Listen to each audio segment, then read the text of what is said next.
Ballade du beau hasard de Paul Fort, lu par Nawal et Fatih.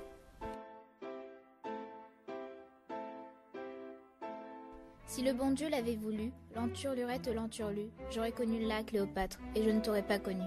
J'aurais connu là Cléopâtre, et je ne t'aurais pas connu. Sans ton amour que j'idolâtre, las que fussé-je devenu. Si le bon Dieu l'avait voulu, j'aurais connu la Messaline, Agnès, Odette et Mélusine, et je ne t'aurais pas connue. J'aurais connu la Pompadour, Noémie, Sarah, Rebecca, la fille du royal tambour, et la Mogador et Clara. Mais le bon Dieu n'a pas voulu que je connaisse leurs amours. Je t'ai connu, tu m'as connu, gloire à Dieu au plus haut des nues. J'aurais connu là Cléopâtre, et je ne t'aurais pas connu. Sans ton amour que j'idolâtre, las que fussé-je devenu. Las que fussé-je devenu, sans toi la nuit, sans toi le jour, je t'ai connu, tu m'as connu, gloire à Dieu au plus haut des nues. J'aurais connu là Cléopâtre, et je ne t'aurais pas connu. Sans ton amour que j'idolâtre, las que fussé-je devenu. Las que fussé-je devenu. Las que fussé-je devenu. Las que fussé-je devenu.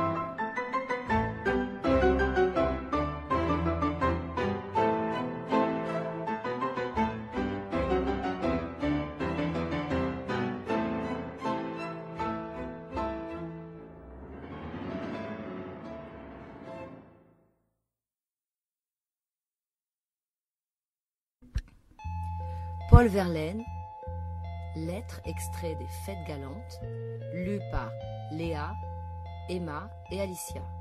Des enlacements vains et des désirs sans nombre, mon ombre se fondra pour jamais en votre ombre. En attendant, je suis, très cher, ton valet. Tout se comporte-t-il, là-bas comme il te plaît, ta perruche, ton chat, ton chien? La compagnie est-elle toujours belle, et cette Sylvanie, dont j'eusse aimé l'œil noir si le tien n'était bleu, qui parfois me fit des signes, palsambleu, te sert-elle toujours de douce confidente?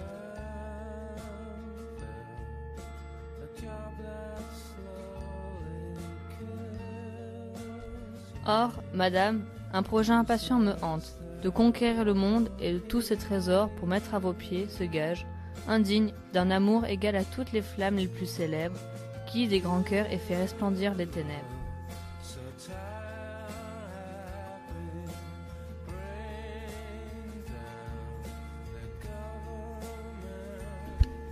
Cléopâtre fut moins aimée, oui sur ma foi, par Marc-Antoine et par César que vous par moi. N'en doutez pas, madame, et je saurai combattre, comme César pour un sourire, ô Cléopâtre, et comme Antoine fuir au seul prix d'un baiser. Sur ce, très cher, adieu. Car voilà trop causé, et le temps que l'on perd à lire une missive n'aura jamais valu la peine qu'on l'écrive.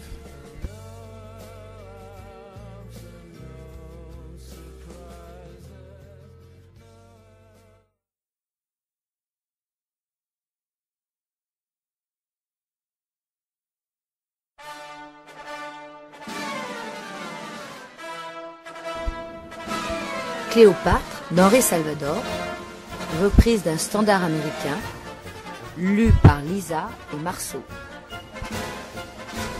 Entrez, messieurs, dames, venez voir Cléopâtre dans la fameuse danse des pyramides. Elle marche, elle danse, elle ondule comme un serpent. Un franc l'entrée, allez, un franc seulement. Entrez, messieurs, dames.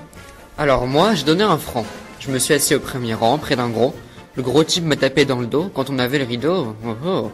Cléopâtre s'est ramenée, l'air fatigué, vêtue d'un mouchoir à carreaux, chantant yeah yeah yeah. Dans le nombril, ça c'était beau. Elle avait un diamant très gros, et sûrement faux. La danse du ventre a commencé, elle s'est mise à se tortiller, yeah yeah. Elle a rampé sur le piano et mon gros voisin piétinait mon chapeau, oh oh, chantant yeah yeah yeah. Elle a fait 2 sauts périlleux, et quand elle est retombée d'un air langoureux, lentement, elle s'est retournée. Alors j'ai vu la tête d'un catcheur tatoué avec ces mots. Ah, toi, mon beau Julot, ta gosse pour la vie. Oui. Et quand je suis sorti, j'ai vu le gros qui s'en allait avec Cléo. Oh. Le tatouage qu'elle avait dans le dos, c'était le type au gros biscotto. Cléopâtre et l'affreux Julot m'ont traité de pauvres ballots, chantant yeah yeah yeah.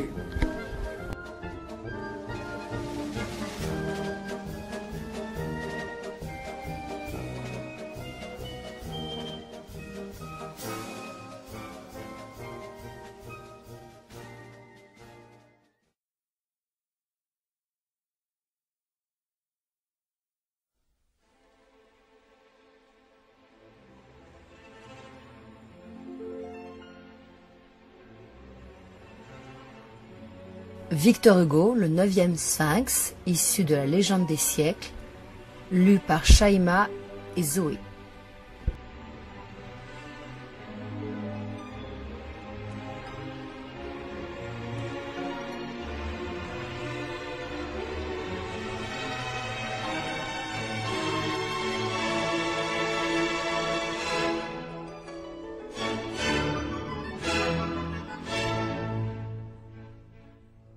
Passant, quelqu'un veut-il voir Cléopâtre au lit ? Venez, l'alcôve est morne, une brume l'emplit. Cléopâtre est couchée à jamais, cette femme fut l'éblouissement de l'Asie et la flamme que tout le genre humain avait dans le regard. Quand elle disparut, le monde fut hagard. Ses dents étaient de perles et sa bouche était d'ambre, les rois mouraient d'amour en entrant dans sa chambre. La terre s'éclairait de son divin sourire, à force de lumière et d'amour effrayant.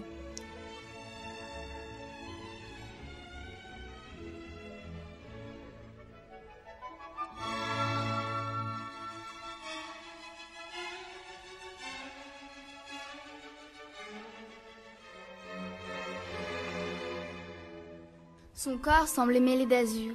En la voyant, Vénus le soir entrait jalouse sous la nuit. Cléopâtre embaumait l'Égypte, toute nue. Elle brûlait les yeux ainsi que le soleil. Les roses enviaient l'ongle de son orteil. Ô vivant, allez voir sa tombe souveraine. Fière, elle était déesse et daignait être reine.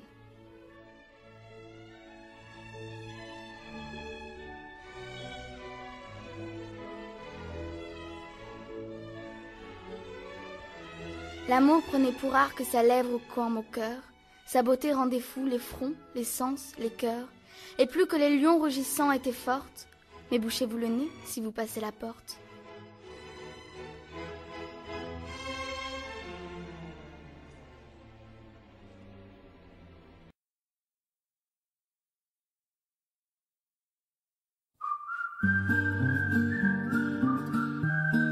Portrait de femme de Philippe Solers, un extrait lu par Emma et Noémie.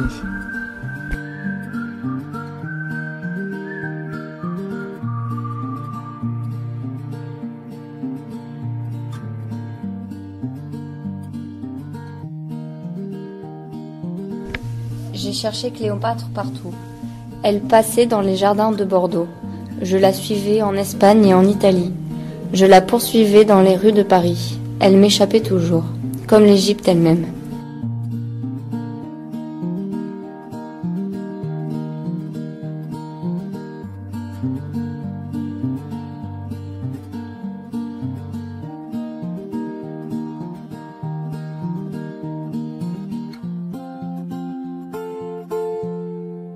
L'Égypte, ses mystères d'Isis, ses pyramides, ses tombeaux, ses peintures magiques, ses chambres secrètes, ses ruses, ses filtres, ses drogues, son art sexuel immémorial, ses mariages royaux entre frères et sœurs, sa peau cuivrée, sa culture, ses caprices, son charme.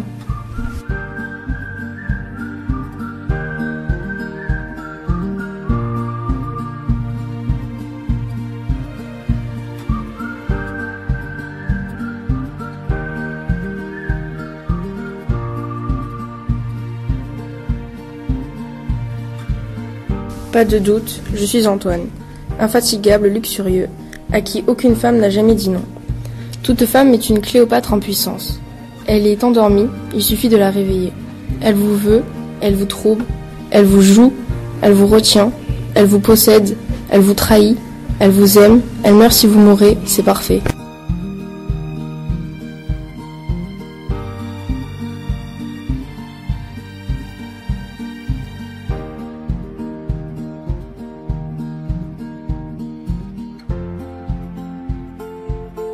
Elle vous veut, elle vous trouble, elle vous joue, elle vous retient, elle vous possède, elle vous trahit, elle vous aime, elle meurt si vous mourrez, c'est parfait.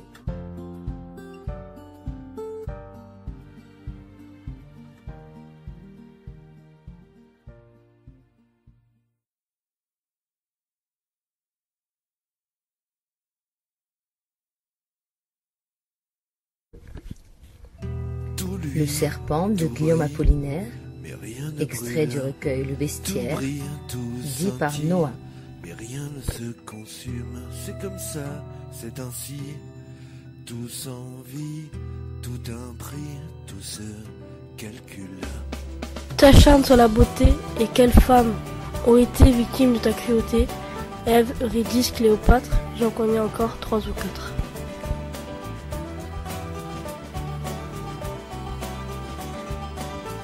Ève, Eurydice, Cléopâtre, j'en connais encore 3 ou 4.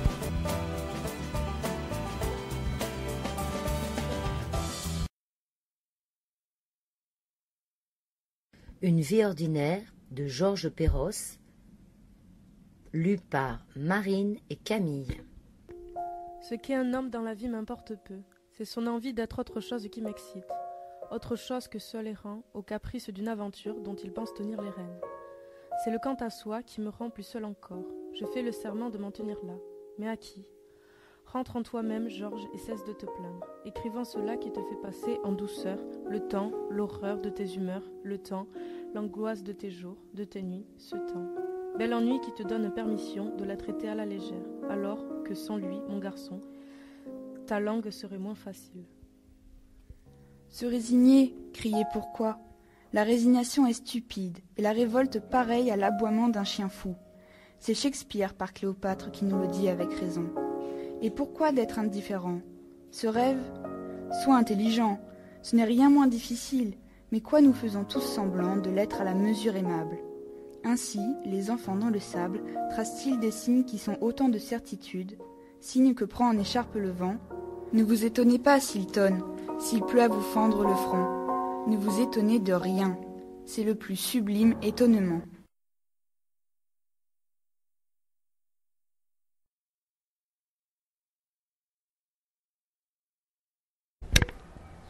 Le Cydnus, extrait des trophées de José Maria de Heredia, par Raphaël et Dylan. Sous l'azur triomphal, au soleil qui flamboie, la trirème d'argent blanchit le fleuve noir, et son sillage y laisse un parfum d'encensoir, avec des sons de flûte et des frissons de soie.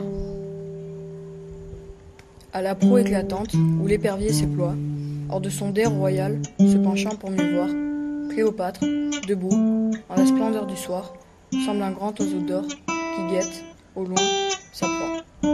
Voici tard sous la tente, le guerrier désarmé, et la brune lagide ouvre dans l'air charmé ses bras d'ambre où la pourpre a mis des reflets roses. Et ses yeux n'ont pas vu, présage de son sort, auprès d'elle, effeuillant sur l'eau sombre des roses, les 2 enfants divins, le désir et la mort.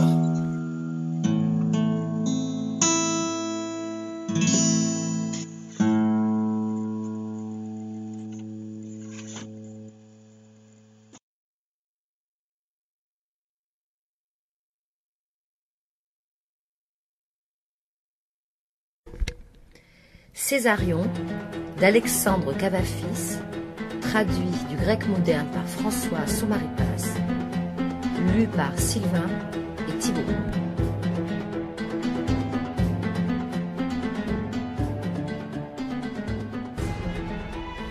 En partie pour vérifier une date et un peu aussi pour passer le temps, j'ai ouvert hier soir un recueil d'inscriptions du temps des Ptolémées.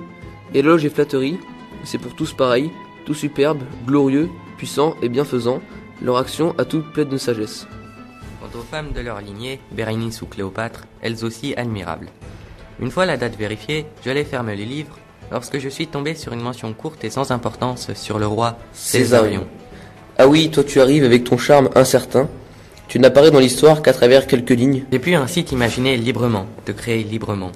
Ton visage, façonné par mon art, est d'une beauté sympathique et songeuse. Et je t'ai tant imaginé que hier soir, lorsque ma lampe fut éteinte, je l'avais volontairement laissé s'éteindre. J'ai cru que tu entrais dans ma chambre, je t'ai vu devant moi. Tel que tu étais ce jour dans l'Alexandrie conquise, pâle et fatigué, idéal dans ta tristesse. Espérant encore qu'ils vont t'épargner les ignobles qui chuchotaient, il y a des Césars en trop.